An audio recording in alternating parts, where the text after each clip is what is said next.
নোয়াখালীর ভাইয়েরা, তার নাম হচ্ছে আর রহমান আর রাহিম, মানে দয়াময়, মেহেরবান। তার দয়া যে কত বেশি আপনি কল্পনাও করতে পারবেন না, আপনি কল্পনাতেও আনতে পারবেন না তার দয়া কত বেশি।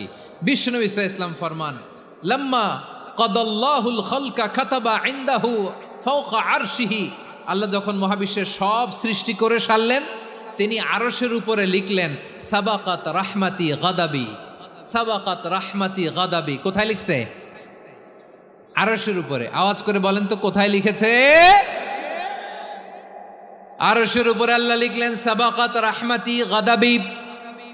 এর মানে হলো আমার দয়ার কাছে, আমার ভালোবাসার কাছে আমার ক্রোধ পরাজয় বরণ করেছে, আমার দয়ার কাছে আমার রাগ কিংবা ক্রোধ পরাজয় বরণ করেছে। মানে আমি আল্লাহর দয়া আছে, আবার আমি আল্লাহর ক্রোধ বা রাগ আছে, কিন্তু আমি আল্লাহর রাগের চেয়ে দয়া বেশি। আওয়াজ করে বলেন, আল্লাহর রাগ বেশি না দয়া বেশি? আল্লাহর যদি রাগ থাকতো আমরা বাঁচতে পারতাম?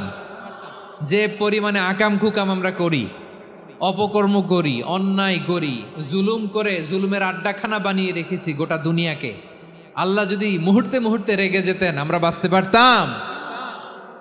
মহাবিশ্ব সৃষ্টির পরেই তিনি আরশের উপরে লিখেছেন সাবাকাত রাহমাতি গাদাবি, মানে আমি আমার দয়ার কাছে আমি আল্লাহর ক্রোধ, রাগ, ক্ষোভ এটা পরাজিত হয়েছে। সুবহানাল্লাহ বলেন।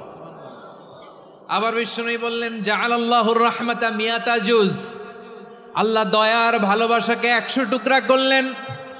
99 টুকরা দয়া মায়া ভালোবাসা আল্লাহ নিজের কাছে রেখে দিলেন, আর 1 টুকরা দয়া মায়া ভালোবাসা আল্লাহ গোটা বিশ্বের সবার মাঝে ঢেলে দিলেন। দয়া মায়া ভালোবাসা 100 টুকরা করে আল্লাহ নিজের কাছে রাখছেন কয় টুকরা?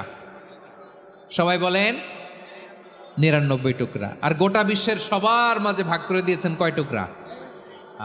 এবার এই 1 টুকরার নমুনা দেখেন তো পৃথিবীতে। স্বামী স্ত্রীর জন্য কত ভালোবাসা, বন্ধু বন্ধুর জন্য কত ভালোবাসা, গার্লফ্রেন্ড বয়ফ্রেন্ডের জন্য গলায় ফাঁস লাগায়, আছে না নাই? এই এখন গলার আওয়াজ বাড়ছে ইয়াংদের। হুজুর এখন গার্লফ্রেন্ড বয়ফ্রেন্ডের ভিতরে ঢুকছে, এখন আমরা আছি হুজুর। জেগে উঠছে বারুয়াখালী। দেখেন এই তো কয়েকদিন আগেই তো, কত বছরের 12 না কত বছরের এক মেয়ে, কত বছর? 11। ওই দেখেন সব মুখস্থ দুষ্টগুলার, আর কিছু মুখস্থ না থাকলে এগুলো মুখস্থ। 11 বছরের, তারে কি বলবো, তরুণীও তো না, কিশোরী। এই কিশোরী ভালোবাসার টানে বাপ মা থুইয়া চলে গেছে কোথায়? দেখেন ভালোবাসারে আল্লাহ 100 টুকরা করেছেন, 99 টুকরা ভালোবাসা আল্লাহ নিজের জন্য রেখেছেন, 1 টুকরা আমাদের সবাইকে ভাগ করে দিয়েছেন। যত পাখি আছে পৃথিবীতে, যত মাছ আছে, যত প্রাণী আছে, যত মানুষ আছে, যত জিন আছে, আমরা সবাই মিলে পেয়েছি ভালোবাসার কয় টুকরা? আর আরশে আজিমের অধিপতি আল্লাহ, তিনি তার কাছে ভালোবাসা রেখে দিয়েছেন কয় টুকরা? তাহলে এবার আওয়াজ করে বলেন, আল্লাহর রাগ বেশি নাকি দয়া বেশি? আল্লাহ তুমি দয়ার সাগর রহমানুর রহিম, তোমার দয়ায় পূর্ণ আমার সারা নিশিদিন। সবাই পড়েন, আল্লাহ তুমি দয়ার সাগর রহমানুর রহিম, তোমার দয়ায় পূর্ণ আমার সারা নিশিদিন। আল্লাহু আকবার। আল্লাহ বলেন রাহমাতি ওয়াসিআত কুল্লা শাই, গোটা বিশ্বের সব জায়গায় আমি আল্লাহর রহমত বিস্তৃত, এমন কোন জায়গা নাই যেখানে আমি আল্লাহর রহমত নাই। ঠিক কিনা বলেন? এমন কোন জায়গা নাই আমি আল্লাহর রহমত নাই। আমি আল্লাহর রহমত ছাড়া গাছের একটা পাতা নড়ে না, আমি আল্লাহর দয়ার রহমত ছাড়া গাছের একটা পাতা পড়ে না, আমি আল্লাহর দয়ার রহমত ছাড়া আকাশ থেকে 1 ফোঁটা বৃষ্টি ঝরে না। তিনি হলেন রহমান, তিনি হলেন রাহিম। ঠিক কিনা বলে? আল্লাহরে চিনতেছেন? আলোচনার বিষয় কি? আসুন আমাদের রবকে চিনি। তিনি হলেন আর রহমান, তিনি হলেন আর রাহিম। তার দয়ার কোনো শেষ নাই, তার মায়ার কোনো শেষ নাই।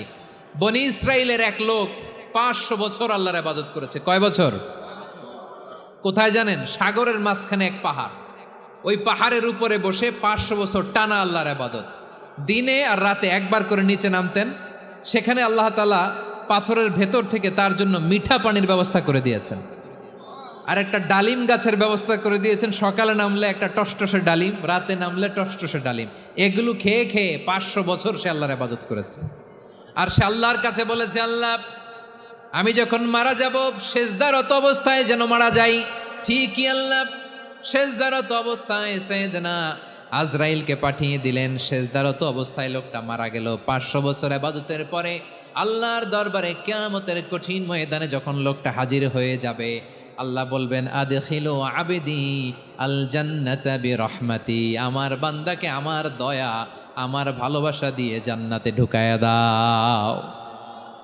500 বছর ইবাদত করছে তো আমার দয়ায় আমার বান্দারে জান্নাত দাও। এই বান্দা বলে, বালবি আমালি, আল্লাহ তোমার দয়া লাগবে কেন? আমি আমার আমল দিয়ে জান্নাতে যেতে চাই। কি দিয়ে? কথা বুঝে নাই বোধহয়। আল্লাহর এই বান্দা কি দিয়ে জান্নাতে ঢুকতে চায়? আমল দিয়ে। আল্লাহ বলছে, আমার দয়ায় আমার বান্দারা জান্নাতে নিয়ে যাও। ফেরেশতারা এ বলে, আল্লাহ তোমার দয়া লাগবে কেন? সেজদা তো কম দেই নাই, জিকির করতে করতে 500 বছর শেষ করে দিলাম, আবার তোমার দয়া লাগবে? আমি তো আমার আমলেই জান্নাতে যেতে পারি। আল্লাহ বলবেন, তাই ঠিক আছে, আমি চাইলাম দয়া দিয়ে জান্নাত দিব, তুমি চাইলে আমল দিয়ে ঢুকবা, ঠিক আছে, তোমার আমল আর আমার যে দয়া দুইটার একটু মাপ দেই। তোমার 500 বছরের ইবাদত এক পাল্লায় রাখো। আর আল্লাহ বললেন, আমি যে দয়া করে এই দুনিয়ার নাজ নেয়ামত বিউটি সৌন্দর্য দেখার জন্য তোমার 2টা চোখ দিয়েছিলাম, 2টা নয়, একটা চোখ আরেক পাল্লায় রাখো। রাখা হবে, দেখা যাবে ওই 500 বছরের ইবাদত হালকা হয়েছে আর মুহূর্তের মধ্যে আল্লাহর দেয়া একটা চোখের নেয়ামত ভারী হয়ে গিয়েছে। আল্লাহ বলবেন, তোমার কথা মতো মাপ দেয়া হলো, এবার ফলাফল দেখো। হিসাব বলে, তুমি এখন জাহান্নামে যাবা, go to the hell fire, যাও এবার জাহান্নামে যাও। মাপ জোখে যখন আসছো আমার সাথে হিসাব ক্যালকুলেশন, যাও তুমি এবার জাহান্নামে যাবা। এবার লোকটা কাচুমাচু করে বলে, আল্লাহ আমি বুঝি নাই, আল্লাহ আমি বুঝতে পারি নাই, খেয়াল করি নাই, তুমি আমারে ক্ষমা করো, তুমি আমারে মাফ করো। ও আল্লাহ, এবার আমি টের পেয়েছি, এবার আমি বুঝতে পেরেছি, তোমার দয়া ছাড়া দুনিয়ায় কেউ জান্নাতে যেতে পারবে না, কেউ পারবে না। আল্লাহ বললেন, ওরে গোলাম, তুই তো কিছুই ছিলি না, অস্তিত্বহীনতা থেকে তোরে অস্তিত্বে আনলো কে? ওই ছোট্ট শুক্রাণু থেকে মায়ের পেটে 9 মাস ধরে খাবার দিয়েছে কে? আবার সুস্থতার সাথে দুনিয়ার বুকে তোরে ডেলিভারির ব্যবস্থা করে দিল কে? আবার তোর মায়ের বুকের ভেতরে 2টা খাবারের লাইনের ব্যবস্থা করে দিল কে? আবার তোকে শৈশব পেরিয়ে কৈশোর পেরিয়ে তারুণ্য, তারপরে যৌবন, এগুলো দান করলো কে? তার চেয়েও বড় কথা, পাহাড়ের মাঝখানে সাগরের মাঝখানে 500 বছর ইবাদত করার শক্তি তোর গায়ে দিয়েছে কে? এই সাগরের মধ্যে লোনা পানি, লবণের পানি মুখে দেয়া যায় না, সেখান থেকে আমি পাহাড়ের ভেতর থেকে মিঠা পানির ব্যবস্থা করে দিলাম। ওই জায়গায় তোরে রিজিকের বন্দোবস্ত করলো কে? সকাল বিকাল 2 বেলা টসটসে ডালিম খাওয়ার ব্যবস্থা করে দিল কে? তোর আবদার ছিল, আল্লাহ আপনি আমার সেজদারত অবস্থায় রুহু কবজ করবেন, তোর শেষ আবদারটাও পূরণ করেছে কে? ও গোলাম, আমার রহমতের তুলনায়, আমার নেয়ামতের তুলনায় তোর 500 বছরের ইবাদতের কোনো ওজনই হবে না। গোটা বিশ্বের কেউ কোনোদিন আমার জান্নাতে ঢুকতে পারবে না আমি আল্লাহর দয়া ছাড়া। হুয়ার রহমানুর রহিম, তিনি দয়াময়, তিনি মেহেরবান। জিব্রাইল আলাইহিস সালাম বিশ্বনবীর এই লম্বা হাদিসটা যখন শোনালেন, আমি যা যা বলছি এটা বিশাল এক হাদিসের অনুবাদ।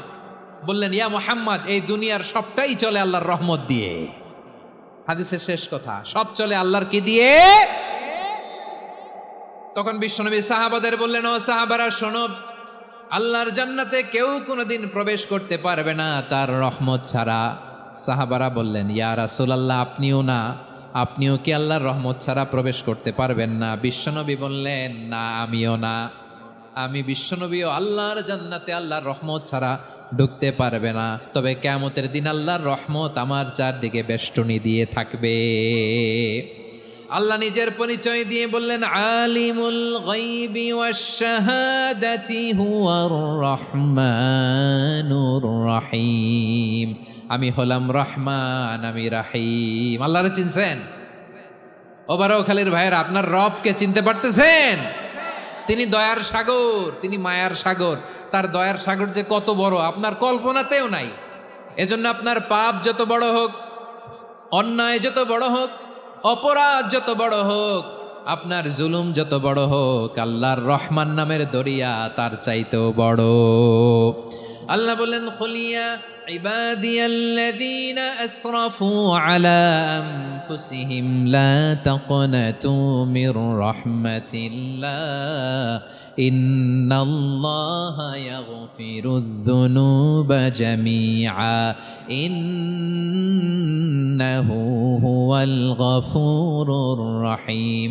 ও আমার গুনাহগার বান্দারা শোনো, জুলুম করেছো, ভুল করেছো, অন্যায় করেছো, আল্লাহর রহমত থেকে নিরাশ হয়ো না। আমরা বিশ্বাসীরা কঠিন কালেও আল্লাহর রহমত থেকে নিরাশ হব না, ঠিক কিনা বলেন? আল্লাহর রহমত থেকে নিরাশ হবেন? ভুল করে ফেলছেন, আরে ভুল তো সবাই করে, পাপ হয়েছে, আরে পাপ তো সবার আছে, আমরা সবাই পাপী, সবাই পাপী।